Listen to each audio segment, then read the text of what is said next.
Hi guys, it's Misty from the Book Rat, and it is time for another Backlist Love video. So this is a look at a few books that have been out for a while that maybe you had been meaning to read and then they kind of just slipped your mind and you forgot about, or they just got pushed down the TBR because there's always so many amazing things coming out, or maybe you never heard of them the first time around because they didn't get enough buzz. But they're all books that I have read and loved and think you should pick up. So let's get into them. All three books will be listed and we'll have the full synopsis and links and everything in the description so you can find out the full info there. But the books that I'm choosing this time around are White Cat by Holly Black. This is the first book in the Curse Worker series, which I need to finish. This is the only one I've read and I loved it, and I don't know why I haven't gone on with it because I have the rest of the books. I think I would really enjoy them, but it hasn't happened. I know Holly Black is a well-known author. You've probably heard of these books. You may have even read them. It's certainly not like Holly Black needs the boost, you know, from being on a Backlist Love. Like, she's doing fine.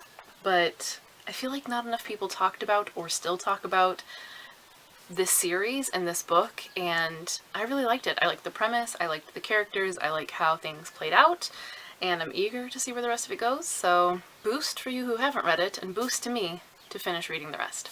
Brightly Woven by Alexandra Bracken. This is one I'm pretty sure I read for Wednesday YA Book Club back when that was going on, so if it is, I will leave a link to all of the coverage for it below. I'm not saying that it's not flawed. I know some people had some real issues with it, but for me, it just had that something about it that charmed me and that always draws me in. There's a kind of magical element and the sort of powerful, surly, wizardy guy. His interactions with this young girl thing, it has that whole element going on that is just something that always works for me. It kind of reminds me of Uprooted light, you know? Like it has a vibe, it has similar elements, it hits some of the same notes, it gives me some of the same vibes, and it also has like a travel element, if I'm remembering correctly, and sometimes that just does it for me too. Maybe that should be added to the buzzwords list. Lastly, we have Vasa in the Night by Sarah Porter. This is a more recent one. This one came out 2016. So we're coming up on 2 years that it's been out, so not that long, but that's definitely long enough for a book to kind of slide right out of people's memories, I've noticed.